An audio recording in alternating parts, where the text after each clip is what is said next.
할렐루야. 하나님께서 오늘도 어린이 주일에 우리에게 예배의 자리로 허락하셨습니다. 우리 옆에 계신 분과 인사 나누겠습니다. 자녀는 여호와의 기업입니다. 자녀는 여호와의 기업입니다. 자녀는 여호와의 기업입니다. 자녀는 여호와의 기업입니다. 예, 가정의 달 5월입니다. 가정의 중요성은 아무리 강조해도 지나치지 않습니다.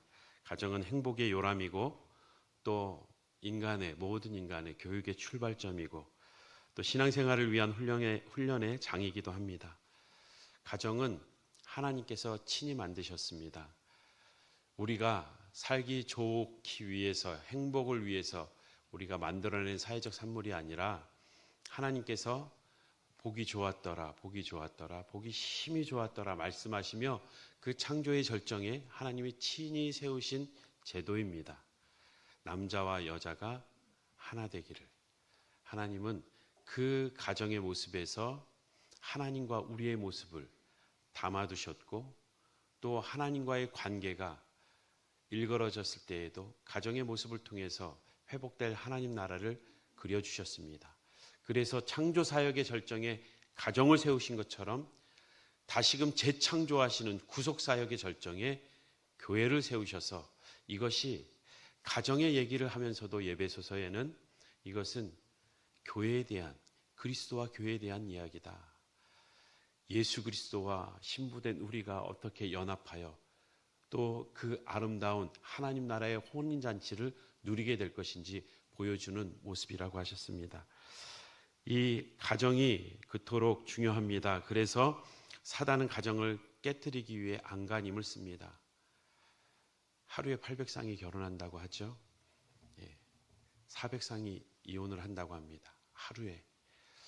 너무나 안타까운 현실입니다. 사단은 지금도 흔들고 있습니다. 사회의 경제적인 어려움으로 겁박을 주고 있습니다. 서로의 갈등을 가지고 또 다른 생각을 하도록 계속 미혹합니다. 이 사단의 그 공격 속에서도 우리는 깨어 기도하며 건강한 교회를 우리가 세워가듯 건강한 가정을 세워가야 될 줄 믿습니다. 작은 천국으로 가정을 만들어가는 우리 모든 성도님들 되시길, 성도님들의 가정 되길 주님의 이름으로 축복합니다. 이 가정의 주일이 되면 홀로 신앙생활 하시는 분들이 계셔요. 참 오랫동안 기도하면서 믿음으로 하나 되길 원하면서도 하나님께서 아직 허락하지 않으셔서 홀로 신앙생활할 수밖에 없는 그들을 더욱 격려해 주시고 위로해 주시고 또한 이것이 하나님이 우리를 먼저 부르신 사명인 줄 알고 힘써 기도하는 우리 모든 성도님들 되시기 바랍니다. 오늘 어린이 주일로 지킵니다. 어린이 주일이라서 어린이를 받들고 예배하는 것이 아닙니다. 어떤 이들은 그렇게 비판하기도 합니다. 무슨 장례 예배냐, 장례 추모 예배냐, 예배는 하나님께만 드리는 것인데. 맞는 말입니다. 하나님께만 드리는 겁니다. 그런데 우리의 삶의 모든 환경 속에서, 상황 속에서 우리가 예배할 때에 자식을 주신 것에 감사해서 출산 예배도 드리고요, 100일 잔치를 하며 예배도 드리고요, 우리가 천국의 소망을 가지고 장례 예배도 드리고 결혼 때에도 그 예배를 드립니다. 우리는 모든 상황 가운데 주님께 감사하며 주님의 주권을 인정하는 이 예배의 삶이 우리 그리스도인들의 고백인 줄 믿습니다. 다만 우리가 오해하지 말아야 될 것은 이 어린이 주일, 어버이 주일, 스승의 주일을 지키며 장례 예배 또 추모 예배 여러 예배들을 의식을 가지면서 이것이 하나님을 높이는 것이 아니라 우리가 누군가를 위로하고 또 우리 인간을 중심으로 한 의식이 되지 않도록 기억하는 것입니다. 우리가 이름은 그렇게 붙여져 있지만 어린이를 통해서 우리가 신앙을 배우고 그 자녀들을 양육하는 부모들의 신앙을, 그 신앙의 교육관을 다시 한번 점검하는 시간이 되시길 주님의 이름으로 축복합니다. 이 어린이 주일은 우리나라에도 1922년에 또 방정환 선생님에 의해서 어린이날이 제정됐지만 그 전부터 미국의 1856년에 미국 부모들의 헌신으로 신앙의 부모들이 자녀를 신앙 안에서 잘 양육하겠노라 하는 결단과 헌신과 함께 제정한 날이 이 어린이 주일입니다. 저희 나라에서는 1925년에 꽃주일이라는 이름으로 해서 어린이 주일이 시작되었습니다. 어린아이, 예수님 당시에도 무시되는 인격적인 가치를 또 인격적인 그 대우를 받지 못했던 아이들을 예수님은 오히려 사랑하십니다. 제자들은 꾸짖지요. 제자들이 이상하거나 악해서가 아니라 당시의 문화가 그랬습니다. 여자와 아이들을 함부로 대하고 인격적인 대우를 하지 못했던 그 사회적인 그 어두운 가운데에서 예수님께서는 그 모두가 하나님의 형상이요 하나님의 형상으로 지음받은 존재이기에 귀하다라고 말씀하십니다. 어린아이라고 해서 우리가 다 본받아야 합니까?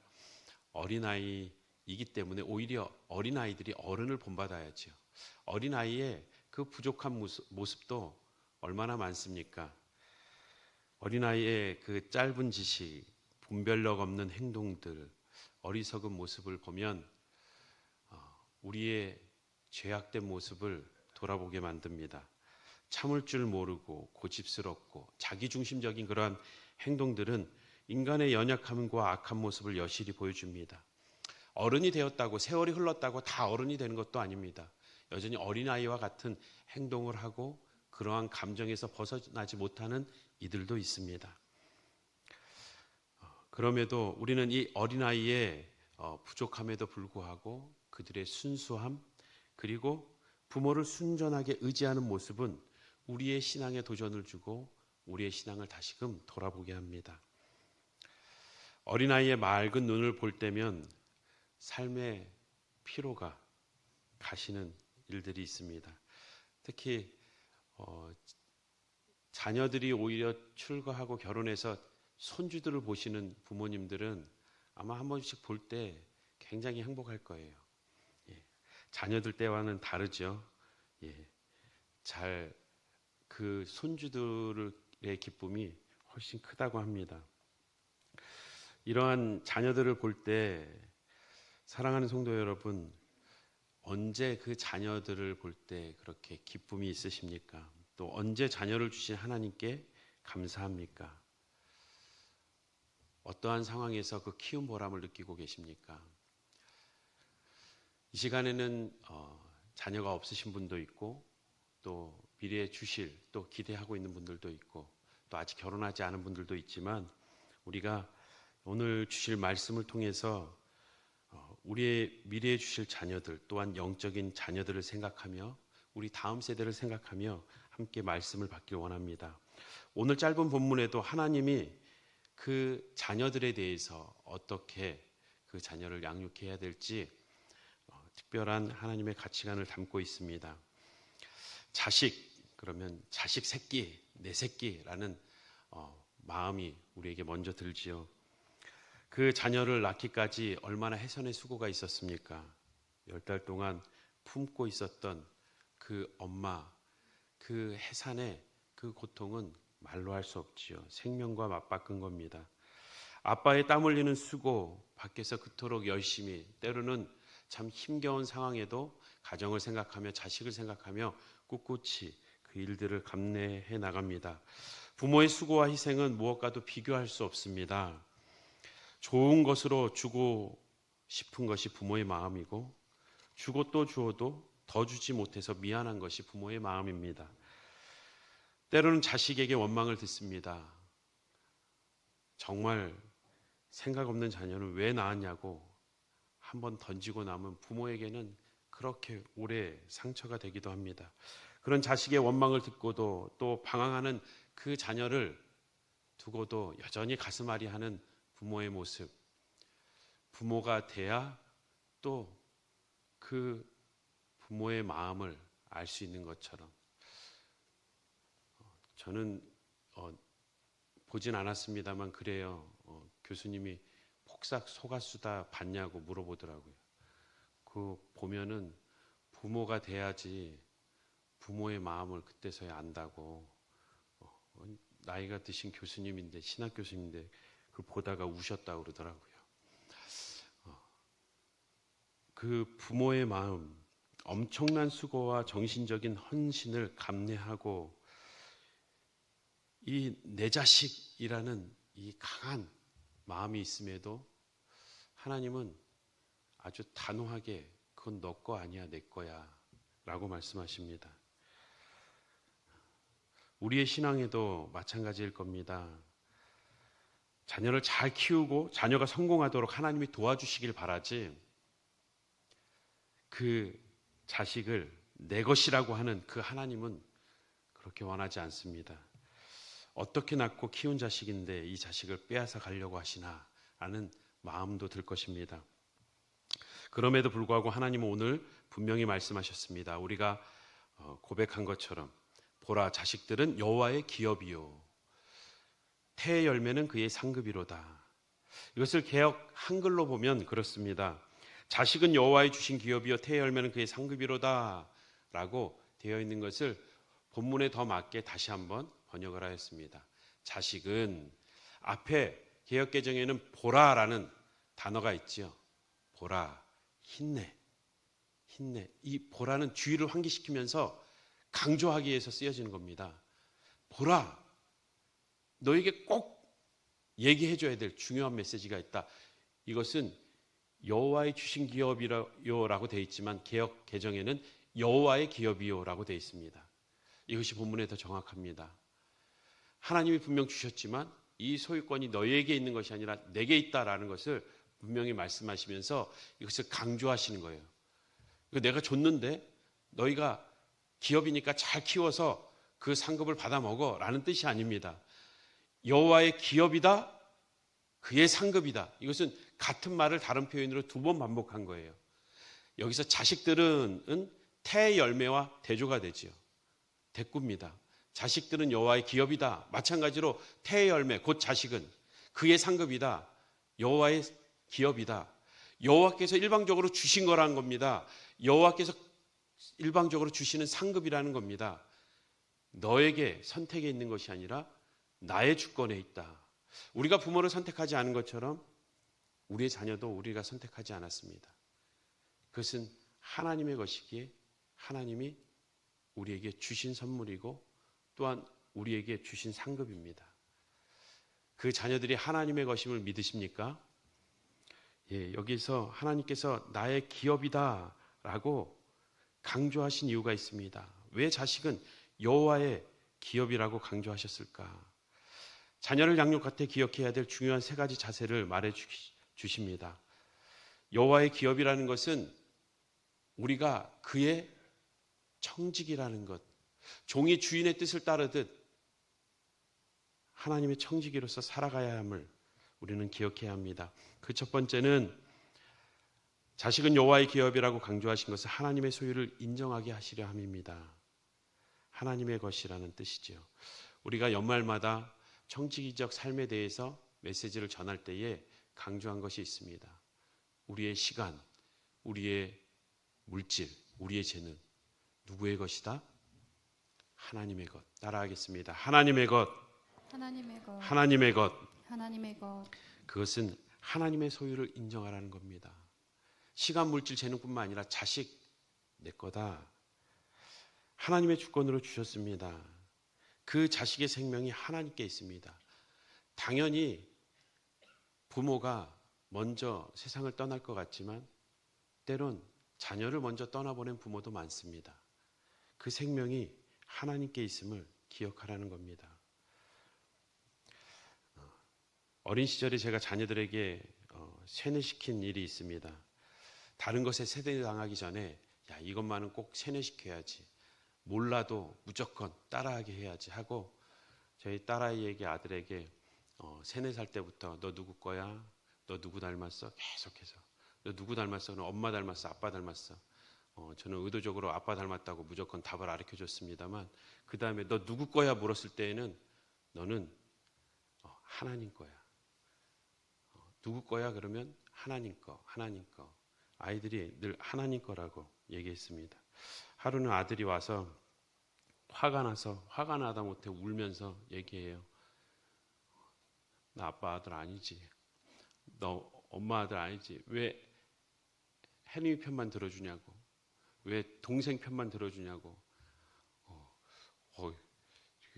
이런 얘기를 다 하네. 어린아이가 초등학교 때 그렇게 얘기를 해서 아니라고 이렇게 그때는 달랬지만 제가 사춘기 시절 중고등학교가 들어갔을 때 제가 솔직하게 얘기했습니다. 진성아, 너에게 할 얘기가 있다. 사실은 나 너의 아빠가 아니야. 진짜 아빠가 아니야. 너의 진짜 아빠는 하나님이셔. 어렸을 때 가르쳐줬던 그대로. 우리는 이 고백이 자녀의 입술 전에 우리 부모에게 먼저 있어야 합니다. 딸아이는 제가 종종 이렇게 얘기하니까 걱정하지. 아빠가 먼저 죽으면 어떡하냐고, 나는 어떡하냐고. 그러면 혜림아, 아빠가 있어서 좋았지만 하나님은 더 좋으신 분이야. 더 잘 키워주실 거야. 아빠가 책임을 회피하려고 하는 게 아니라 아빠는 너를 키우다가도 때로는 상처를 주고 아픔을 줄 수 있지만 하나님은 아빠가 없어도 진짜 아빠여서 널 진짜 사랑하고 잘 키워주실 거야.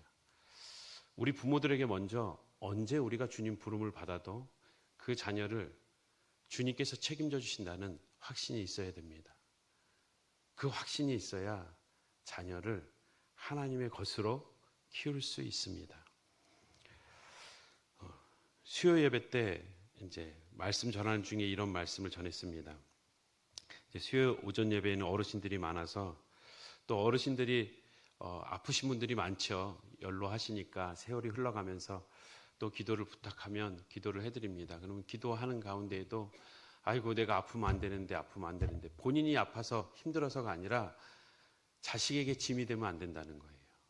그리고 내가 아프면 자식 이거 못 챙겨주는데 자식 못 챙겨줘서 나이가 드셔도 아니 제가 볼 때는 자식이 부모 챙겨야 될 것 같은데 마지막까지 자녀들 챙길 생각을 하고 계시더라고요. 그런 분들에게 우리 어르신들에게 얘기했어요. 우리는 진짜 부모 아니다. 우리는 언제든지 떠나도 나보다 하나님이 내 자식들 잘 지켜주신다라는 믿음의 고백을 하게 했습니다. 그 믿음의 고백이 우리에게 있습니까? 그 고백을 가지고 우리의 자녀를 하나님의 자녀로 키워낼 수 있는 우리 모든 성도님들 되시기 바랍니다. 오래전에 던져야 산다라는 제목으로 말씀을 전했습니다. 요게벳이 나오는 본문이었죠. 출애굽기 2장 1절에서 3절입니다. 우리 함께 읽어보겠습니다. 시작.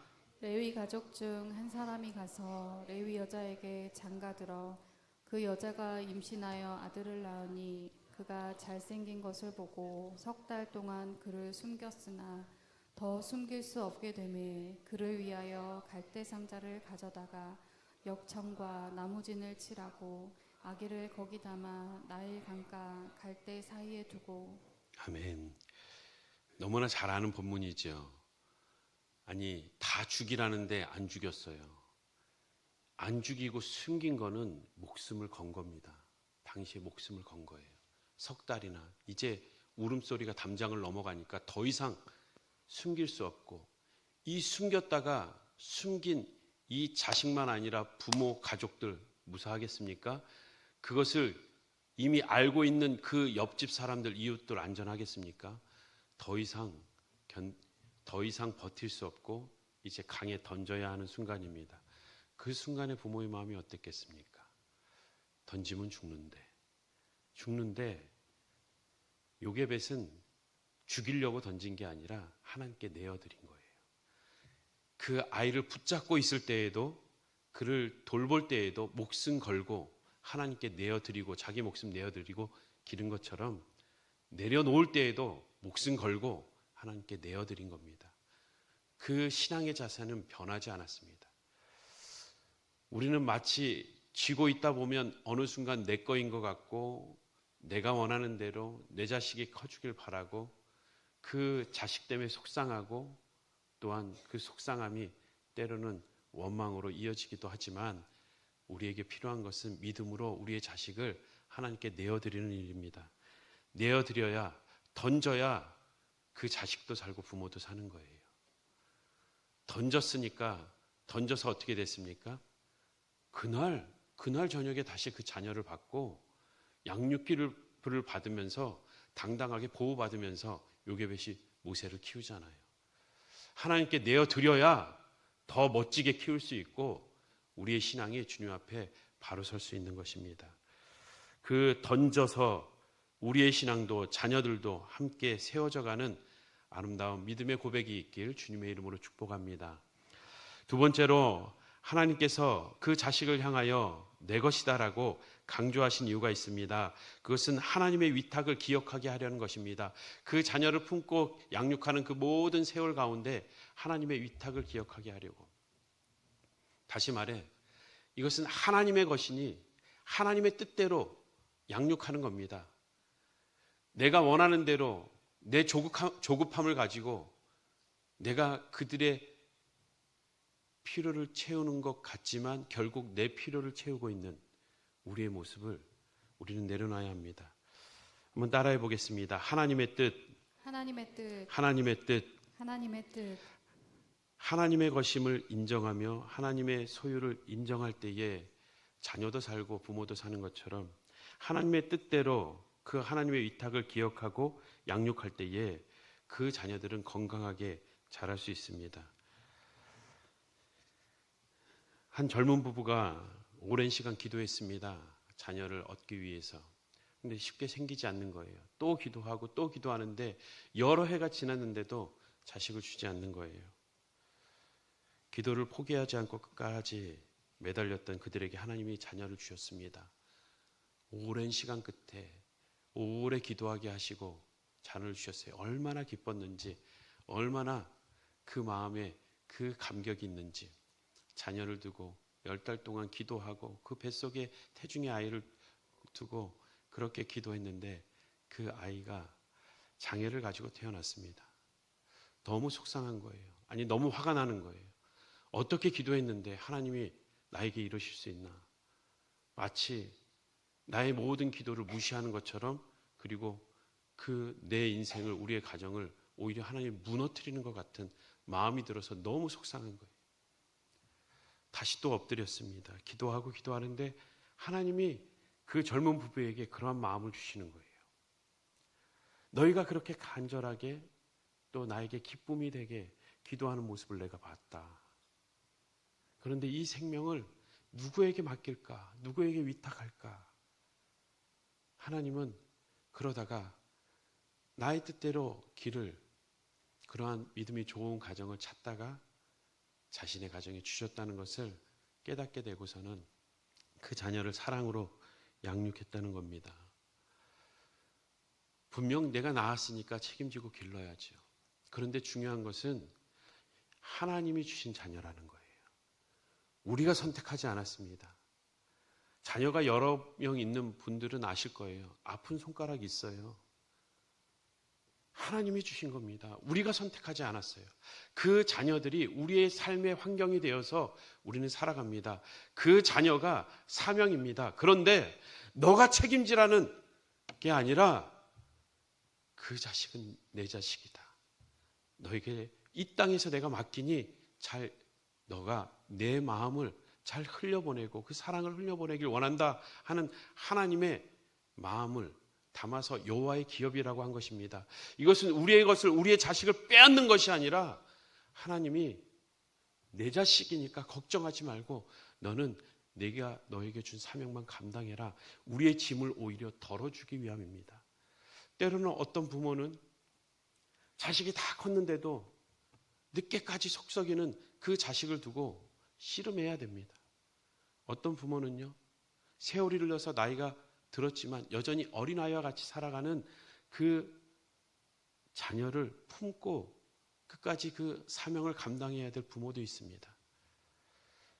때로는 자녀들의 방황 속에서 기도하며 그를 회복시켜 주시고 다시금 세워주시는 그 반전과 은혜를 경험하는 이들도 있을 테고, 어려서부터 그 자녀들에게 위로를 받고 기쁨을 받으며 삶의 많은 어려움을 오히려 자녀를 통해 힘을 얻고 살아가는 분도 계십니다.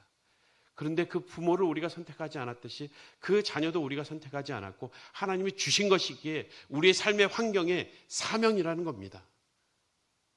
하나님은 이 일에 대해서 왜 자녀가 그렇게 됐냐고 우리에게 책임을 묻기 위한 것이 아니라 오히려 사명을 잘 감당했는지, 내가 아끼는 그 영혼을 너는 어떠한 마음으로 그 자녀를 키웠는지 말씀하십니다. 사무엘상 1장 14절에서 16절을 보면 한나의 이야기가 나옵니다. 우리가 잘 아는 말씀이지요. 우리 한 번 더 읽어보겠습니다. 시작. 엘리가 그에게 이르되 내가 언제까지 취하여 있겠느냐 포도주를 끊으라 하니 한나가 대답하여 이르되 내 주여 그렇지 아니하니이다. 나는 마음이 슬픈 여자라 포도주나 독주를 마신 것이 아니요 여호와 앞에 내 심정을 통한 것뿐이오니 당신의 여종을 악한 여자로 여기지 마옵소서. 내가 지금까지 말한 것은 나의 원통함과 격분됨이 많기 때문이니이다 하는지라. 한나에게는 너무나 자식이 필요했어요. 너무나 아들이 필요했어요. 그 자식이 없어, 한 아들이 없어 자신의 삶이 초라해지고 비참해지고 짓밟히는 이 마음의 상처를 자식을 얻음으로써 자신의 필요가 채워짐으로써 다시 회복되기를 간절히 기도하면서 마치 술에 취한 것처럼 그렇게 간절히 기도했습니다. 그런데 기도하는 가운데 한나가 깨닫게 되지요. 15절 하반절에 보면 여호와 앞에 내 심정이 통한 것뿐이오니 자신의 마음과 하나님의 마음이 통한 겁니다. 기도하다 보니 하나님의 마음이 보이는 거예요. 자신의 인생이 칠흑같이 어두운 이 터널을 지나는 듯한 이 어두운 인생처럼 하나님은 이 어두운 세상 가운데 자신의 마음을 대언해줄, 자신의 마음을 시원하게 해줄 한 사람이 없어서 이 이스라엘 백성이 무너지는 모습을 보면서 하나님에게도 한 사람이 필요하다는 것을 알게 된 겁니다. 하나님, 그래서 달라고 했던 기도가 다시 드리겠다는 기도로 바뀌는 거예요. 사무엘을 얻었는데 그것 때문에 그 사무엘을 꼭 쥐고 있는 게 아니라 다시금 하나님께 드리며 그 자녀가 하나님께 쓰임받기를 기도합니다. 우리가 자식을 위해 어떠한 기도를 하고 있습니까?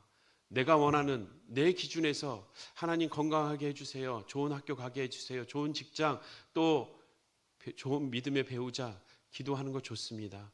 그런데 더 우선적으로 기도해야 될 것은 하나님 이 자녀를 어디에 쓰기 원하십니까? 어떻게 사용하기 원하십니까? 하나님의 뜻을 묻고 하나님의 뜻을 먼저 구하며 자녀를 위해 기도할 수 있는 우리 부모님들 되시길 주님의 이름으로 축복합니다. 하나님의 뜻대로 양육하는 것이 중요합니다. 자녀는 주님이 맡기신 사명입니다.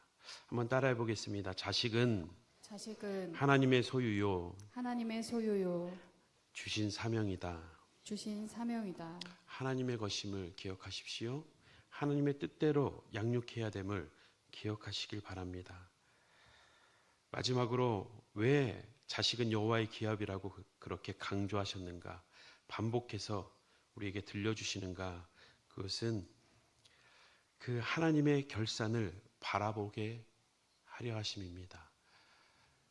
우리에게 이것은 하나님의 것이고 우리에게 맡겨주신 사명이라면 그 결산은 하나님 앞에 있습니다. 기억하십시오. 결산은 하나님 앞입니다. 세상에서 결산을 받지 않습니다. 사람들 앞에 평가받지 않습니다. 그 자녀를 위해서 얼마나 수고하고 땀 흘리고 헌신하고 그 자녀에게 주님의 사랑을 흘려보냈는가는 세상의 가치에서 평가받지 않습니다. 우리가 마지막 주님 품에 안길 때에 하나님이 평가하실 겁니다. 제 자랑 좀 하겠습니다. 학부 시절에 체육대회가 있는데 하프 마라톤이 있었어요. 꼭 1등해서 이 상급을 따내야지. 따려고 연습을 했습니다. 아는 형과 함께 같이 연습을 하는데 형은 택트를 타고 그 50cc 오토바이 타고 16km에 딱 맞춰서 쭉 가고 저는 옆에서 계속 뛰는 거예요. 16km로. 여러 번 연습했습니다. 그 옆에서 이렇게 오토바이를 당기면서 페이스 조절을 해주신 분이 저희 누님하고 같이 살고 계셔요. 그 경기가 당일날이 됐는데 운동 잘하는 초등학교, 중학교 육상 선수 출신들 막 키도 크고 제 1년 후배가 있었는데 누가 봐도 얘가 1등 할 것 같아요. 그래서 저는 마음을 접고 1등은 못해도 내가 연습한 대로 16km로 끝까지 완주하자. 그것도 쉽지가 않거든요. 그리고 뛰었습니다. 아니나 다를까 이 친구가 쫙 달려나가더니 처음부터 끝까지 선두를 지키는 거예요. 얼마나 잘 달리던지 제 눈앞에 보이지도 않더라고요. 그래서 저는 계속 16km로 뛰었어요. 16km로 그 페이스가 있으니까 계속 뛰었어요. 뛰는데 마지막 정문을 들어가는데 이 친구가 보이는 거예요. 근데 굉장히 지쳐 있어요. 거의 천천히 가는 거예요. 본인은 앞뒤 봤는데 처음에 아무도 없으니까 이제 1등은 따놓은 거니까 이렇게 천천히 들어왔겠죠. 마지막 운동장 2바퀴 돌아야 되는데 제가 그때 보이는 순간 야, 이거를 따라잡아야겠다 하는 마음과 함께 막 마지막 스파트를 올렸습니다. 어떻게 됐겠습니까? 따라잡는데 기분이 굉장히 좋더라고요. 이 친구가 못 따라오는 거예요. 지쳐서.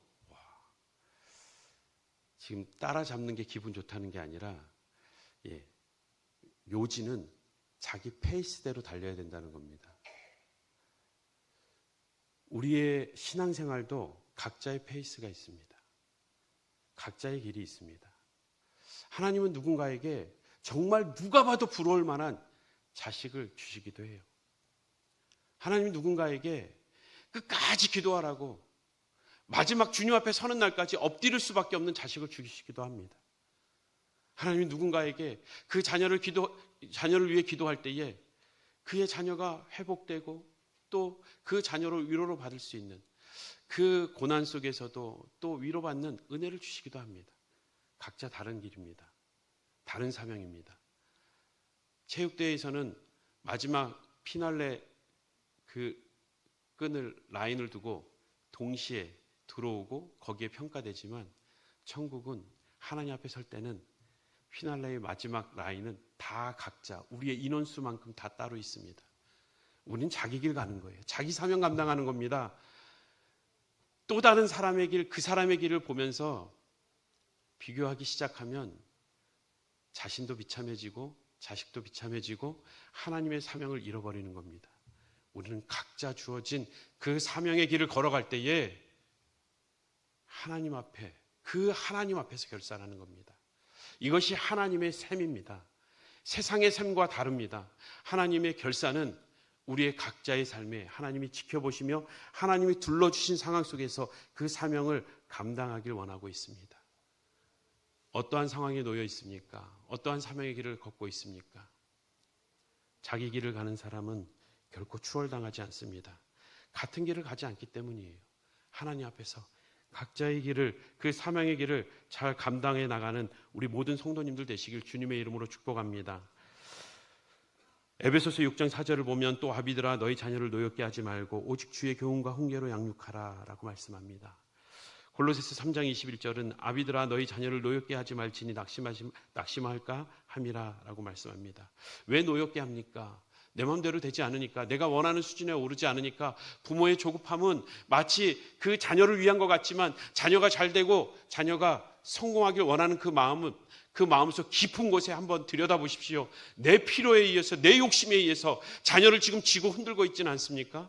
무한 경쟁 속에 이 세상을 향하여서 마치 몰렉에게 인신제사를, 자식을 드리는 것처럼 이 세상을 향하여서 우리가 인신제사를 드리서 자식을 내어 몰고 있지는 않습니까?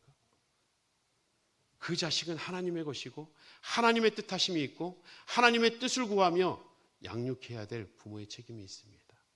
각자 그 자녀를 향해서 기도할 때에 그들을 노엽게 하지 않고 오히려 주의 교훈과 훈계로 양육할 수 있게 해달라고. 자녀를 노엽게 하는 순간 폭발하든지 그 자체적으로 자폭하게 되어 있습니다. 그것이 골로새서 3장 21절 말씀입니다. 자녀를 노엽게 하지 말라 낙심할까 함이라. 이 낙심하다는 원어적 의미는 돛담배가 돛을 피고 나갈 때 돛을 꺾어버리는 겁니다. 부모가 그 조급함으로, 그 욕심으로, 탐욕으로 자녀를 밀어넣는 순간 자녀는 이 땅의 모든 호기심이 사라지고 삶의 목적이 끊어지며 방향을 잃게 되는 겁니다.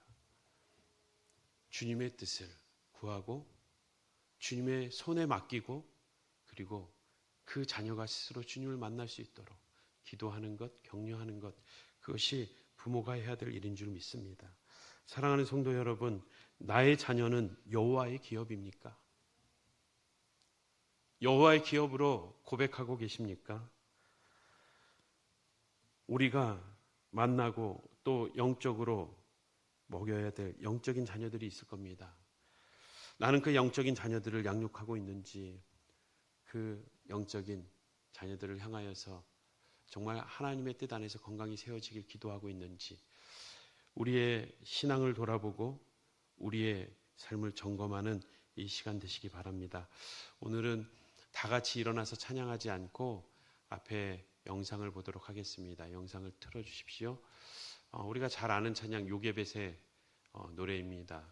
앞에서 소개했듯이 던져야만 그도 살고 본인도 살 수 있었던 그 상황 속에서 하나님께 드려지는 내용입니다. 가사를 생각할 때 너의 삶의 참 주인, 너의 참 부모이신 하나님 그 손에 내 삶을 맡긴다. 너의 삶을 맡긴다.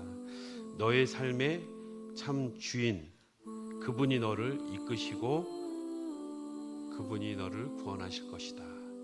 라는 이 믿음의 고백이 우리 영적인 부모들에게 먼저 있길 주님의 이름으로 축복합니다.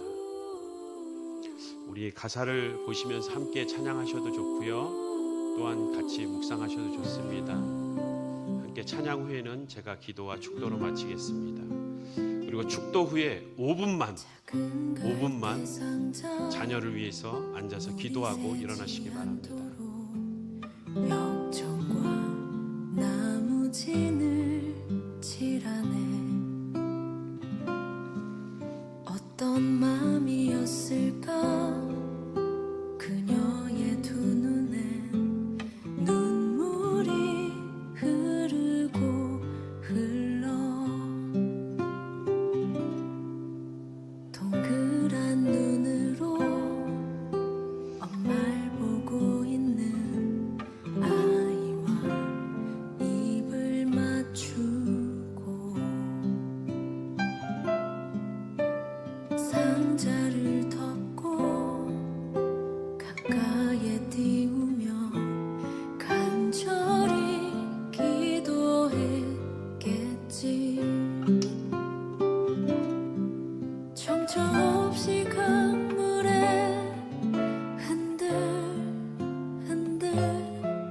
흘러내려가는 그 상자를 보며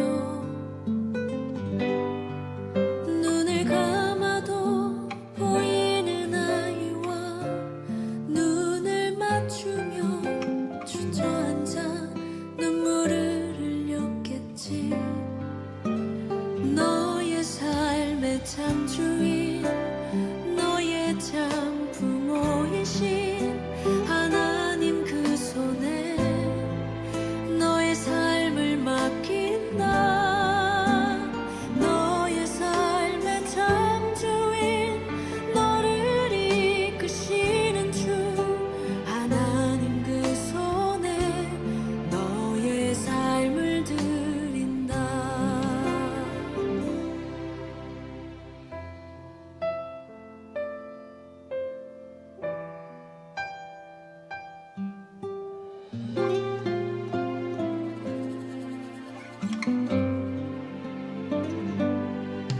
어떤 마음이었을까.